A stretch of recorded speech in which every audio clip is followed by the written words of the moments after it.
Shepherds in the fields abiding, watching o'er your flocks by night.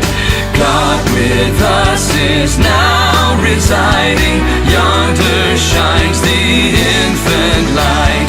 Come and worship, worship Christ the newborn King. Sages, leave your contemplations, brighter visions beam afar. Seek the great desire of nations, ye have seen his natal star. Come and worship, worship Christ the newborn King. Worship him. Saints before the altar bending, watching long in hope and fear. Suddenly the Lord descending in his temple shall appear. Come and worship Christ the newborn King. Come and worship, worship Christ the newborn King.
Luke chapter 1, verse 39 to 45. At that time Mary got ready and hurried to a town in the hill country of Judea, where she entered Zechariah's home and greeted Elizabeth.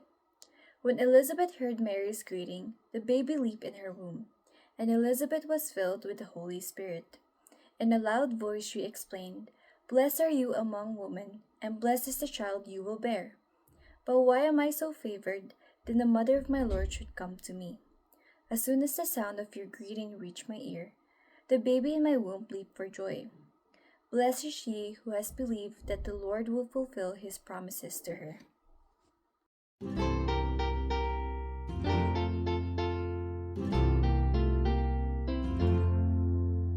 Sing them over again to me, wonderful words of life. Let me more of their beauty see, wonderful words of life. Words of life and beauty, teach me faith and duty. Beautiful words, wonderful words, wonderful words of life. Beautiful words, wonderful words, wonderful words of life. Christ the blessed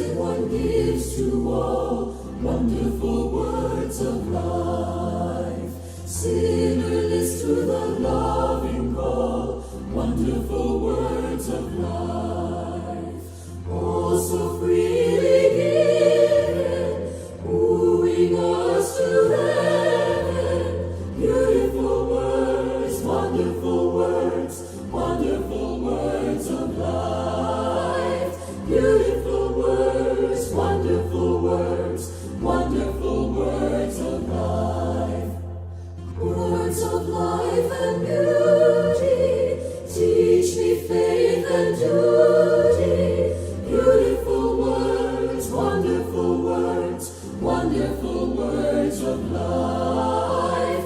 Beautiful words, wonderful words, wonderful words of life.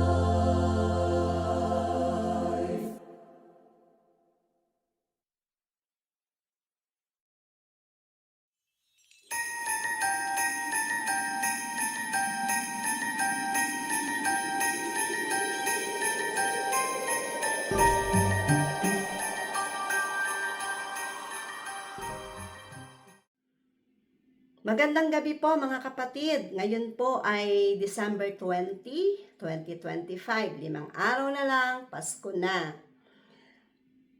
Ito po ang ating panglimang gabi ng ating simbang gabi online dito po sa ating iglesia sa First United Methodist Church sa Alberta, Canada. Maraming salamat po sa ating mga kapatid na ngayon ay nanonood, nakikinig sa ating simbang gabi online. Sa gabing pong ito, ang ating pong topic sa ating simbang gabi ay may pamagat na palatandaan ng kamanghamanghang pananampalataya. Ito po ay matatagpuan sa Lucas, Kapitulo 1, talatang 39, 41 hanggang 45 na binasa po sa atin ng ating kapatid na si Lab Santilla na aming anak. Sa panimula sa ating modernong panahon, mabilis na nating makikilala ang iba't ibang palatandaan pag nakakita tayo ng sticker sa sasakyan na nakadikit. Maisip agad natin, Kristiyano yan. Nangyari po yan sa amin minsan. Meron kaming pinuntahan, may kausap kami, pinatong nila ni Andrew yung kanyang cellphone. Yung cellphone niya, merong nakadikit na sticker ng Bible verse. At may agad-agad na lumapit agad sa amin at ang tanong niya agad, Kristiyano po kayo? At siya rin pala isang Kristiyano kaya tuwan-tuwa siya, nakakita siya ng kapwa niyang nakakakilala sa ating Panginoon. So ngayon naman po, sa panahon naman natin ngayon, na isang palatandaan, nakakakita na tayo ng mga ilaw na kumukutit-kutitap, iba-ibang klaseng kulay na masaya. May Belen, may Christmas tree, may parol, na nagsisilbing palatandaan na malapit na ang Pasko. Sa ating mga Pilipino, September pa lang maririnig na natin ang mga awiting pamasko. Makisabi nga po sa ating kasambahay, sa ating mga katabi ngayon na nakikinig ngayon dito sa ating worship. Maligayang Pasko, Merry Christmas! Sa teksto po na binasa nila at ang teksto na pagbabatayan natin, may mga palatandaan ang mga tunay na mananampalataya na nakamamangha. Mga kapatid, ang pananampalataya ay hindi lamang paniniwala sa isip. Ito ay nakikita sa kilos, nararamdaman sa pakikitungo, at nabubuhay sa pakikipag-ugnayan sa kapwa. Sa ating teksto ngayon, makikita natin ang isang napakagandang halimbawa ng pananampalataya. Ang pananampalataya ni Maria at ni Elizabeth. Isang pananampalatayang buhay, aktibo, at nagpapala sa iba. Ito ang unang palatandaan ng kamanghamanghang pananampalataya. Ang pananampalataya ay kumikilos. Ang pananampalatayang kumikilos. Si Maria ay dumalaw. Sa Lucas chapter 1:13-9, ang sabi nun, noong mga araw na iyon, nagmamadaling pumunta si Maria sa kabundukan. Matapos matanggap ni Maria ang napakalaking balita na siya ay maglilihi sa pamamagitan ng Espiritu Santo, hindi siya nanatili sa sarili niyang takot o pagkalito, siya ay bumangon at naglakbay upang dalawin si Elizabeth. Hindi madaling lakbayin ang kabundukan nung panahon nila. Walang sasakyan, walang kasiguruhan sa daan. Ngunit pinili ni Maria ang pagdalaw kaysa pag-iisa, paglilingkod kaysa sariling kapanatagan.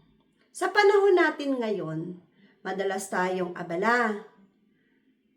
May teknolohiya, mayroon tayong Facebook, Instagram, TikTok, pa ba yung mga ginagamit na social media. Pero kulang sa tunay na presensya.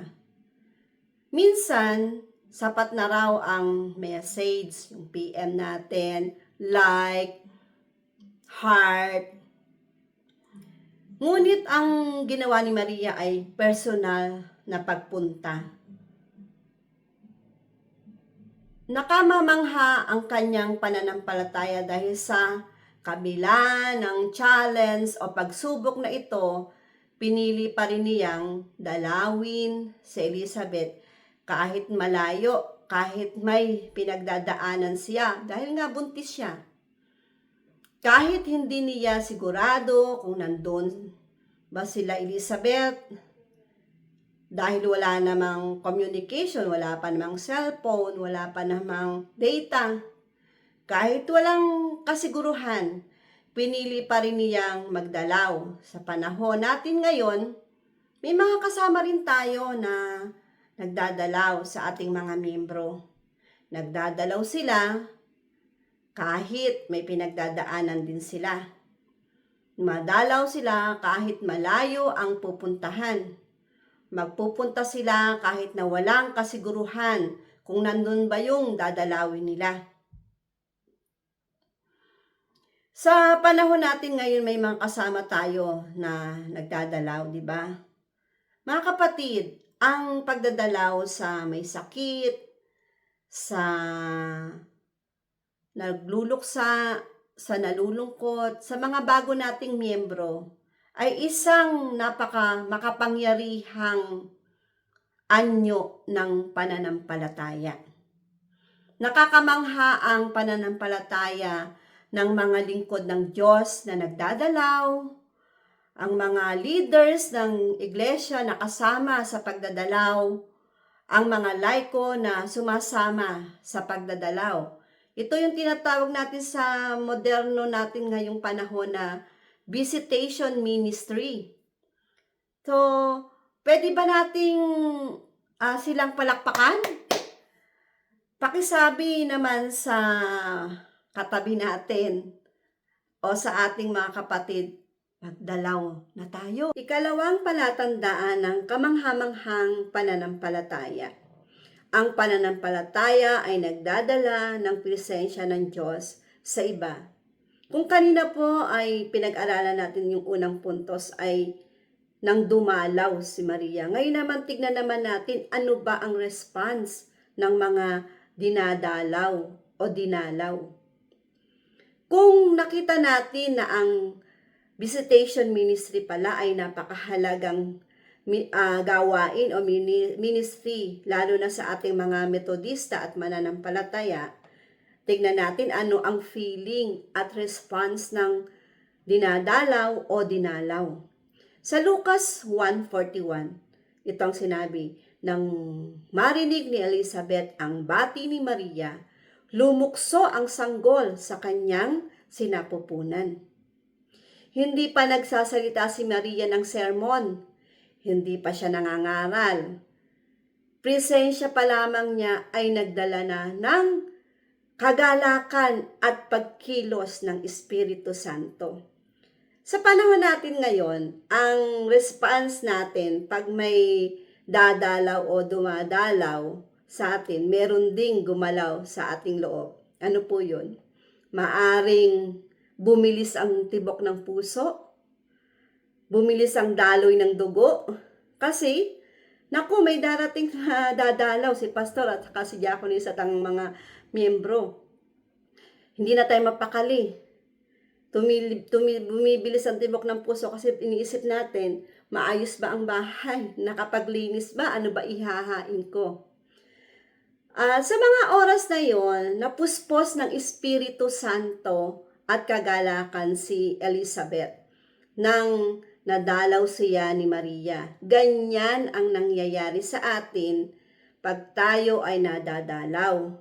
Pero sa totoo lang po, sa di maipaliwanag na dahilan, kapag tayo ay nadadalaw, napakasarap sa pakiramdam, amen po ba? Para kang muling nabuhayan, amen po?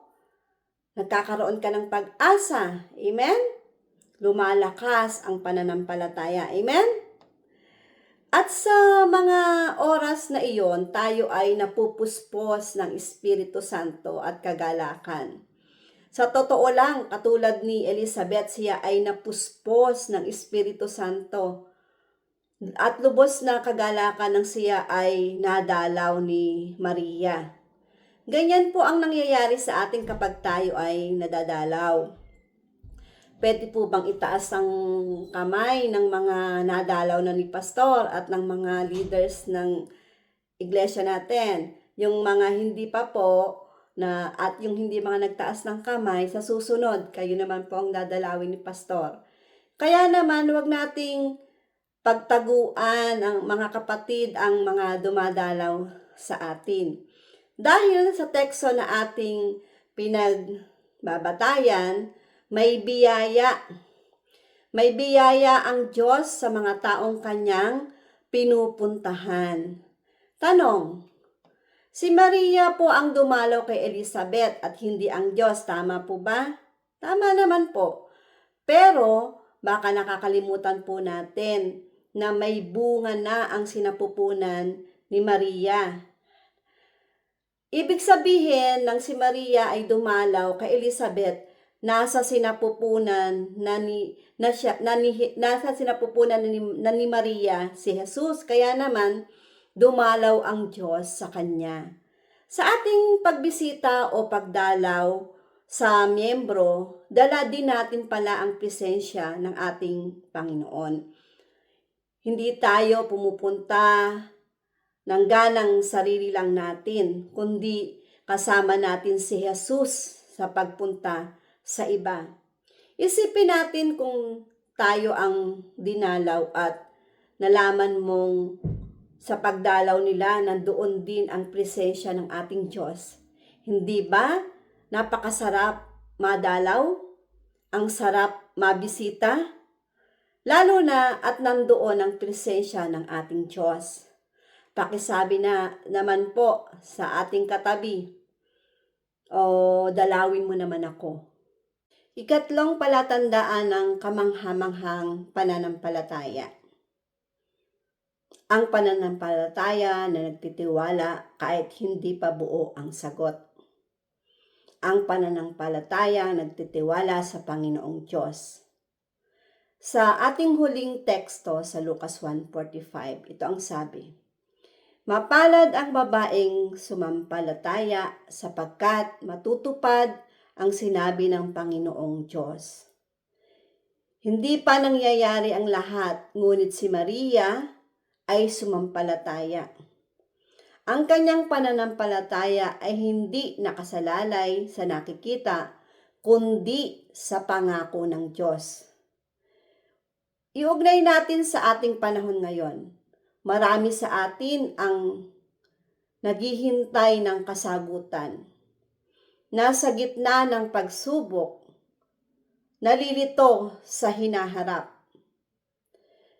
Ngunit tulad ni Maria, tinatawag tayong magtiwala at magpatuloy sa paggawa ng mabuti kahit hindi pa malinaw ang lahat. Mga kapatid, ang kamanghamanghang pananampalataya, reviewin po natin yung ating pinag-aralan ngayon. Una, kumikilos, handang dumalaw. Nagdadala ng presensya ng Diyos. Nagtitiwala sa pangako ng Diyos. Sa panahon natin ngayon, ang simpleng pagbisita, pakikinig at pakikisama ay maaring maging himala sa buhay ng iba. Kaya naman, huwag mawawala sa atin ang pagmamalasakitan, pagdadamayan, pagdadalaw. Ngayong malapit na ang Pasko, dalawin natin ang ating mga kapatid. At ipaalala natin sa kanila ang tunay na diwa ng Pasko ay matatagpuan lamang kay Kristo. Dalawin natin sila at magtiwala sa kasama natin ng Diyos. Anong malay natin, baka sa pagdalaw mo, maranasang muli nila ang presensya ng Diyos. Ang mapuspos ang Espiritu Santo at kagalakan. Tunay na kahanga-hanga ang ating pananampalataya. Iparanas natin si Kristo ngayong Pasko. Tanungin natin ang ating sarili.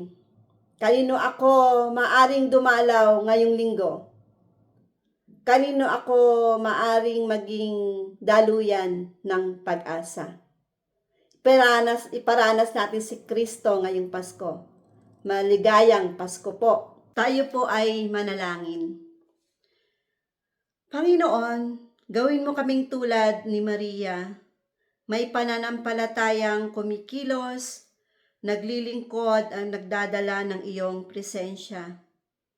Turuan mo kaming dumalaw hindi lamang sa pisikal kundi pati sa puso ng aming kapwa. Sa pangalan ni Jesus na siyang diwa ng Pasko, ito po ang aming dalangin na may pagpupuri at pagpapasalamat. Amen.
Be near me, Lord Jesus, I ask thee to stay close by me forever and love me, I pray.